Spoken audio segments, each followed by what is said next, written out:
Hello, my friend. Welcome to a video I'm recording on Saturday. I believe it is now March 1st. We are what seems like quickly approaching springtime. So many different things going on. 3 weeks from now, I will be in Montreal for the Montreal Audio Fest, which is fantastic. I'm super thrilled and excited to be able to join a community and see my friends again, capture and listen to all kinds of audio. And this led me to this idea today, and an idea that I'm going to present to some other creators out there that are more aligned with doing shows and hosting and showcasing sound. Something that we're all familiar with in the hobby is the way that a system sounds and a sound that we prefer. Now, this could be different for everybody, and it's a topic I want to explore today using my room as a reference and trying to reference as much material in terms of subjective listening and perception, beliefs and understandings, and how your beliefs and biases can shape and change your perception of sound. Also, your neurological state, being that your sense of hearing, your frequency response in your mind and what you hear, what you're used to, and then thinking about things like physics and objective measurements and data in a room and try to put them all together. Now, I know that there are a lot of people out there that like to measure, that do measurements, that do quality performing sort of things using tools, Klippel measurements. I don't need to drop names, but I probably will later on while my mind is just spinning through this idea. Bear with me, this will be mostly a talking video. I may show some of the system for points of reference, and it will be a non-edited video unless I really get into something that I have to edit out. Editing is not my favorite thing to do. We'll focus on the audio. So while I'm listening to this TDF CD. If you guys know TDF, then you'll know what I'm talking about or recognize the music in the background. And thank God it doesn't get copyright strike, because this is such a gem to have on a CD. So let me just put it up in the background. And what I want to talk about is this idea of like your room and how it's set up. So for instance, I will spin the camera around. We'll do a bit of a tour. My room is set up essentially in a room that is roughly 10 feet wide by 13 feet deep, so from the front wall to where I'm standing at the door. But if I go back a little bit more, you can see that my room has got this cutout, and there's a closet inside this room here. There's an open cavity, so I had to put the closet door back on. I know that sounds crazy, but I have shag carpet to worry about, so I couldn't have the door there. So anyways, there's this cutout in my room right here, and I've got the system against the back wall. Now, my room is treated with these blackout, it's like a blackout fabric. It's not very dark. It's still a little bit see-through. You can see the light shining through it, but it's enough of an angle and propped up in such a way that it changes the reflection. These are plastic panels that have their own kind of sound, and they are angled in such ways the geometry here angles and deflects a little bit of the highest frequencies in my room, just enough to scatter the sound energy so that it sounds pleasing to me. These tiles here are a felt foam sort of fabric, so they're going to take the energy from the direct bouncing from the front of the room, and then around the room is all fabric as usual. In the back corners here, I've shown this a number of times, I do have foam wedges that are absorbing in the corner. So these are taking care of the corner loading bass frequencies. Now, I still have a 47 hertz resonance problem that I am very, very slowly figuring out. I've had a number of different suggestions, and I'm slowly working towards those things. Another interesting feature of my room is the window well. The window well here is open behind the curtains, and I've stuffed foam on this side to try and equal the room dimensions on the other side. Now, my window is actually focused more on the left side of the room. The opening is from this part to here. So this is all solid wall. That means the room is asymmetrical. There is a heater behind the mirror. That's the reason why I have the mirror here. You can't really see it because it's under the curtain, but it's there. So I have this space here, and then the window well itself is about 12 inches deep. So this asymmetrical opening on this side, when I turn around my room, the closet is behind this curtain, and then the doorway is here. So there's a lot of things to kind of compensate for, and what I've chosen to do is place the speakers where the imaging is the best, equilateral triangle pretty much between them, give or take a little bit. I think they're a little bit wider than they are from me, so I'm sitting inside of equilateral triangle. And then the subwoofers are dual mono from the preamp outputs and the monoblocks to try and increase the separation in stereo. So anyways, dealing more with the speakers themselves, putting the ISO acoustics underneath the towers and subs helped me manage some of the tightness in the bass and the blooming. That helped. Phase controlling the subs up to 35 to 40 degrees offsets them to my listening position where I'm getting standing waves and a note, it's not a null, it's an actual bump at the 47 hertz range, basically because the walls are like a plaster or hard surface, the ceiling the same thing. I have no absorption for any of those frequencies. So to my talking point, now describing my room and what I'm dealing with, let me just flip my camera around.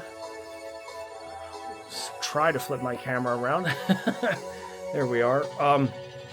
The idea there is, with these types of rooms, and similar in hotel situations, they have to make decisions on how to set the rooms up. Very often in rooms, you'll see that hotels, they have a bed at one side, a headboard, a desk usually of some kind. They move a lot of the furniture out. Sometimes it's stuff that's left inside the room. And they have to work around these things and place them in such a way that sounds best in that room. That setup won't be the same as your setup, and it's not the same as my setup, because the way every individual speaker is designed with certain acoustics in mind, ideally, if this is on axis, and we can reference, Aaron's Audio Corner for a lot of his graphics and waterfall plots, and Audioholics for their reviews, and they showcase how a speaker projects sound from the front baffle. So there's like this fan of frequencies where it has this round shape around the speaker, and depending on how it's designed, it's going to project sound forward from the drivers and off to the side at a certain angle and ratio and volume. So when the sound leaves the speaker, it radiates into the room in all directions, up and down, left and right in a sphere, and it just emanates into the room. The design, the format, where things are in your room, how far away your speakers are, and the angles that you position them change all of these bouncing angles. This is a fact of physics. The subjectivity part comes in where if you're sitting in a certain part in the room and your angles and the timing of the waves are not aligned at their best, aka maybe manufacturer recommended or other types of recommendations in terms of acoustics, so like no nulls, there's no dropouts, there's no obstructions in the room, your room isn't very asymmetrical where one side you have a solid wall, the left side's completely open to a living room. If your boundaries are symmetrical, if your materials are uniform, or at least positioned in such a way that accent the pattern of radiation from your speakers, you're going to have some of these issues. And this is the thing I don't see talked about much, is if you have a narrow radiating speaker, you're going to have a very, very small, sweet spot, narrow stage. I have the belief, it's my opinion, that sound staging is a combination of the speaker's ability to project sound and the room's interaction to reflect that sound. if you have a precise, I'm not going to say precise, but if you have a balance between those, you're going to get your speaker's ability to project sound most accurately. If it's narrow, the side walls are less of an issue. You can point them at you, you can point them into the room. You don't need to use absorption or diffraction treatments in order to angle that sound because it's very narrow. However, if your speakers are projecting very wide into the room, they're going to hit the sidewalls and come in at a later time, creating an interference. Now, this interference can be pleasant or it can be destructive in a way that it's canceling certain frequencies out. And in bass frequencies, mostly because the sound waves are longer. They bounce back and forth multiple times within a certain frame of, sound of speed or speed of sound, however we want to phrase it. These are the issues that affect the overall tonality of a speaker in a room. On their own, minus the room or otherwise anechoic, meaning no bounces or reflections, just the speaker reflecting into microphones, that's one sound signature. And the use of having those measurements and plots and calculations is to predict and better align your knowledge of which speaker I would want to have. If this one's narrow and it sounds like this, and this one's wide and it sounds like this, and these frequencies are this way, but my room is shaped like this, it's like a puzzle. And understanding what each one of them means is like placing it into an equation that will give you a result. Now, not everybody has hundreds of speakers in which to reference. We don't all get to listen to that many speakers and use this knowledge to unlock this puzzle, or combination, if you will. So the combination gives you a certain result. It's not like unlocking perfect, because that's not a thing. But the combination of, say, this set of parameters, and this is like a recipe for making any kind of favorite food. Say if you want to make a lasagna, it can be made 100 different ways, I'm assuming, I just say for argument's sake. And you may like the lasagna turning out like this because of the recipe that you followed. If you change some of it or use different noodles or a different sauce or different ingredients, then you have a different result.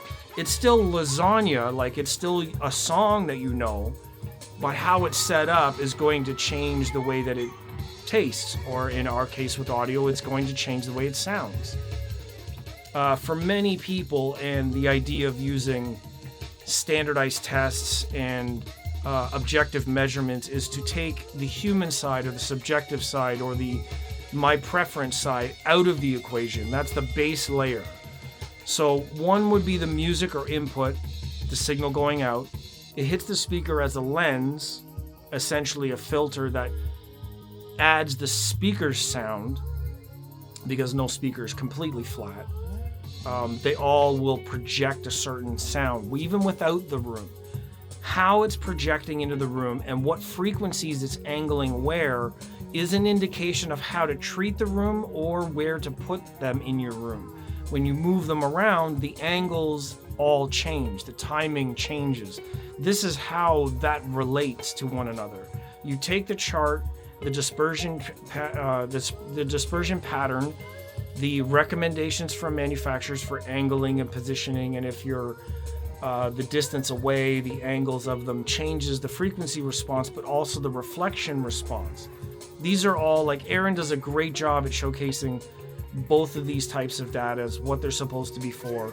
I'm sure he's explained this in one way before, so I can't say that he hasn't. Not many people do talk about how they're related, where the type of floor you have, if you have no isolation on the floor, the bass waves shake the floor vibrates and creates a sound, as well as the speakers. It can be constructive or destructive, and you may be losing some of the sound because of the interaction of the room, where they're placed, where you're sitting. Your preferences, you may be really surprised. Like, I was in here just a minute ago and I realized that my left speaker was about a half inch too far tilted out. So it was towed out a little bit further from my sitting position. And I'll show you kind of what I mean here if I can move my camera around. So I'm going to lean back And in my seated position here, let's see if I can get my camera all centered. When my head is pointing forward and we're listening to music and everything's good, so the inside face of the tower is a certain distance. It has a shape. And I look at the top of the tower and the back of the tower, and if this face is the same shape and size of this face, then I can tell that they're towed out or off axis over my shoulders the same distance. But when I'm looking at the towers and this angle on the inside face doesn't look like this one, then that means I have to adjust it. So, like any quote, I'm going to make a joke here, and self-respecting audiophile will use a tape measure. I don't mean anything about self-respect, but you can move the tower itself into the exact same position because the sound and the physics and timing relies on objectively equal distances. If we don't set up the speakers in such a way that they have the same timing, speed of sound, time arrival, so that those frequencies and the waves of frequencies arrive at the same time, then the sound can be compromised, I guess is a good word to say.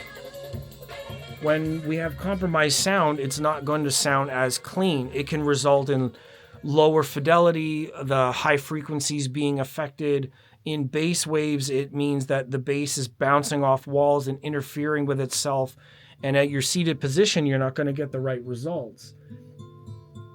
A lot of what we look for in hi-fi, if I move my camera again, a lot of what we want in hi-fi is this idea that our systems are transparent, what people call transparent, and they reveal the recording as best as possible without interaction from other sources, be it the cabinet itself, the speakers themselves, the amps themselves, the cables and whatever restriction they put on signal. The room is definitely the most impactful, and where you put your speakers is also the most impactful. If they're close to boundaries, given the speaker's profile, it's not to say that every speaker relates to placement the same way, and that's not true. Every speaker itself will respond in a room differently from any other speaker because they're not built the same. They have a different projection pattern, they have a different radiating pattern, their frequency response in a sphere has a different shape.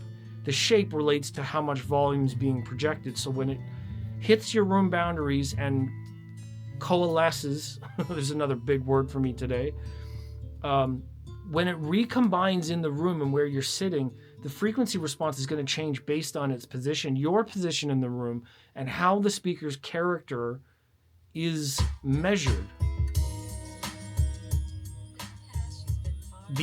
The combination of things, if you're able to read or learn to read the charts and the frequency response patterns more so than just what they look like in a chart vertically, it's more important to look at the circular diagram of how the speaker's radiation pattern looks projecting into the room, like top down. When the speaker's facing forward, like this is forward, the radiating pattern around indicates how it moves into your room towards your listening position.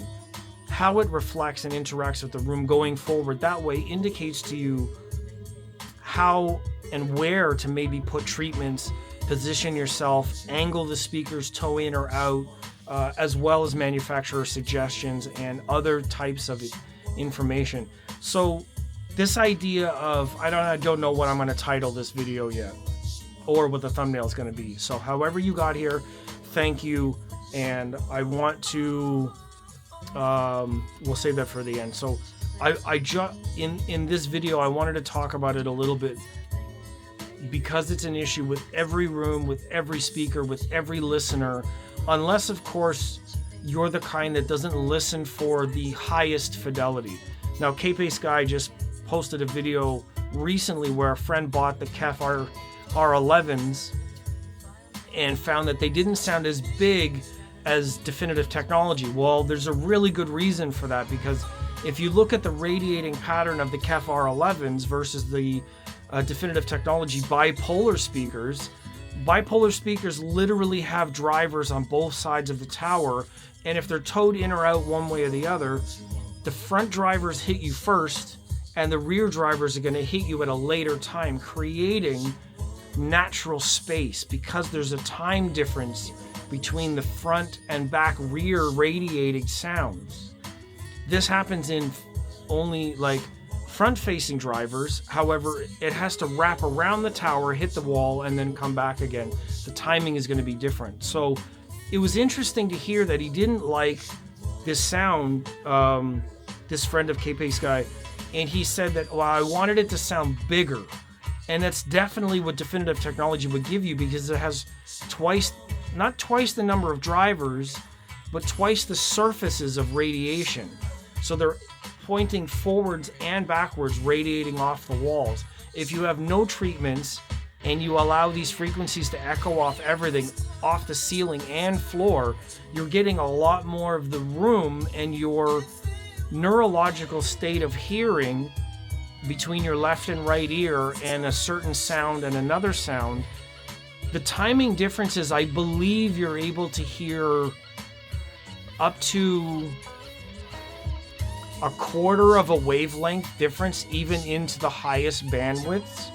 So like 20,000 hertz, you're able to hear a quarter of the wavelength, which is 20 times what, 480,000? So like 100th of a second, basically. This is coming from Paul Barton and some of his technology that went into matching the wireless technology in the PSB Alpha wireless speakers. I got to speak with him at Exponum. We were talking about timing and alignment with wireless technology and aligning the left and right speaker to a certain degree.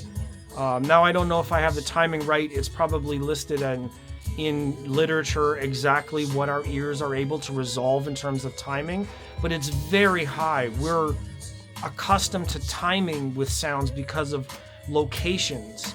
Where things are in a certain room, we're very sensitive to, because it's a survival mechanism that we use, or at least for some people it is. I know some people that are quite deaf, and if they had to rely on their sense of hearing, they probably wouldn't make it. But if something is running at you from the forest, you want to know if it's farther away from you or left and right, and you want to know a relative distance. Like, this is how owls and bats and dolphins and certain animals use sounds and frequencies to like echolocate things. We have a degree of that, but it's not as high as theirs, but it's the same principle. We're using time differences in order to locate things. Same thing happens with the cell phone. There are triangulation towers to locate where your phone is in an area. Same thing with GPS. They use multiple satellites and timing in order to locate a certain position. It can be very accurate. So if you have sound frequencies that are bouncing off certain walls in an asymmetrical pattern, it creates a delay in the instance or the transient of that sound. And if they're off, it sounds big. So bipolar speakers have drivers in the front and back. It creates a big sound. Front baffle speakers have to rely on the side walls. Now, in order to get that sound, I would say you can add some reflective surfaces like I have. These are hard surfaces here that I've added in the middle of my room because I basically have carpet and I have curtains everywhere else because I don't want that echo in my room, but I also wanted some sound staging width. So using the material on the side of my room, I'm able to get the sound staging the way I want because of where my speakers are in the room, their angle, my closeness to them, and then the angle and the effect of these panels to the side of the speakers. So my image isn't just here, which it is. I have a deadlocked center image. All of this back here, including the mirror to a certain degree, bring the soundstage centralized when I'm sitting in the right position. But the surfaces on the side allow for a little bit more space so that I'm not completely locked into the middle. Now, that's a personal choice because that isn't built into the speaker. However, the waveguide and the way Arundel Towers have designed these speakers allows for a wider dispersion pattern. They've been studied. People have shown charts of these. I know how they're going to respond. So experimenting and moving them around and using the panels, I'm able to get a wider soundstage in my room the way that I want it. And that's what this hobby is all about, really, is to get, essentially the sound that you want from your room with the system and the equipment that you can afford and you can appreciate. It's, like I said, it's like a combination or a recipe for final sound. And each one of these ingredients, as they're set up, see, salty, sweet, sour, you can change the way the recipe goes to change the profile of the finished result. It's still, like I said, lasagna or pizza at the end of the day, but you can add pineapple or not. It's an option. Some people like it, some people don't. Neither one of them are right or wrong. It's just an option. The room doesn't care.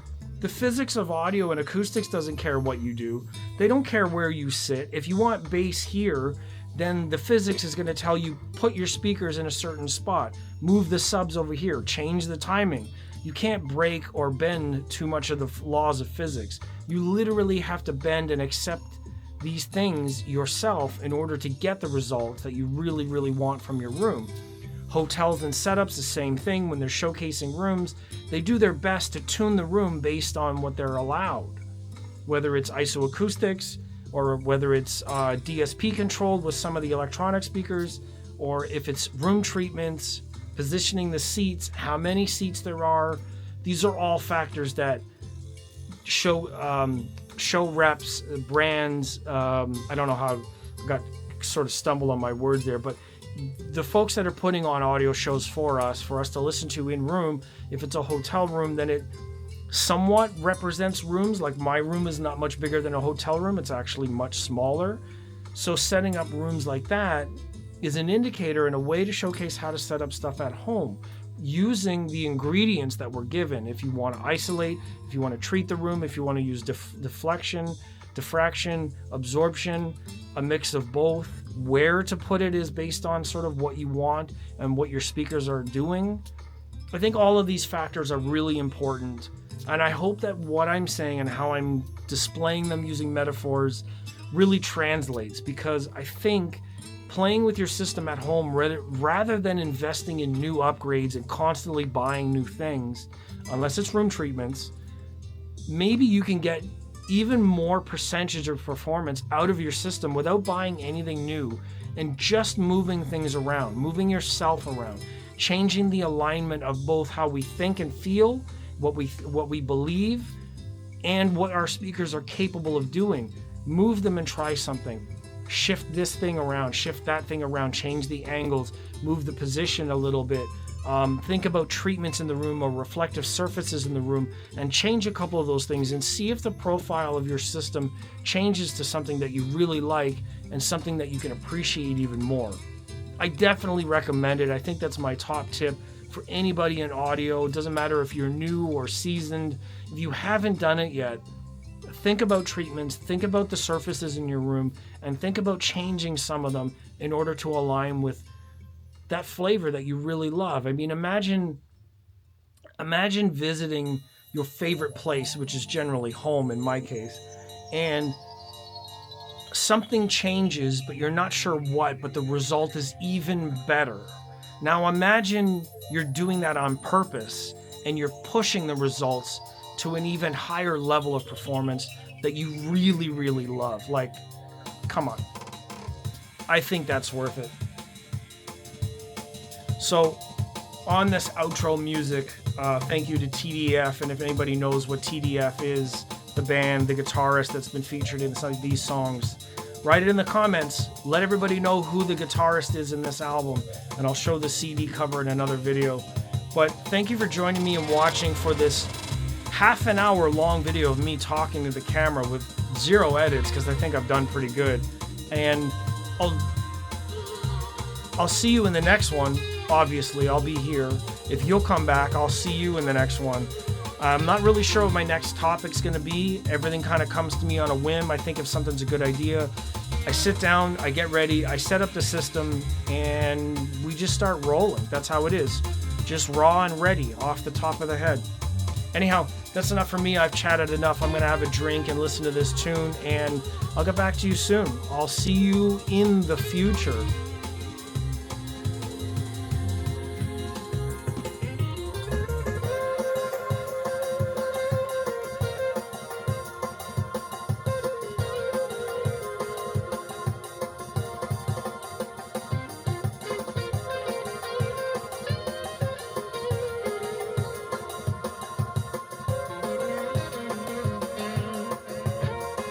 See ya.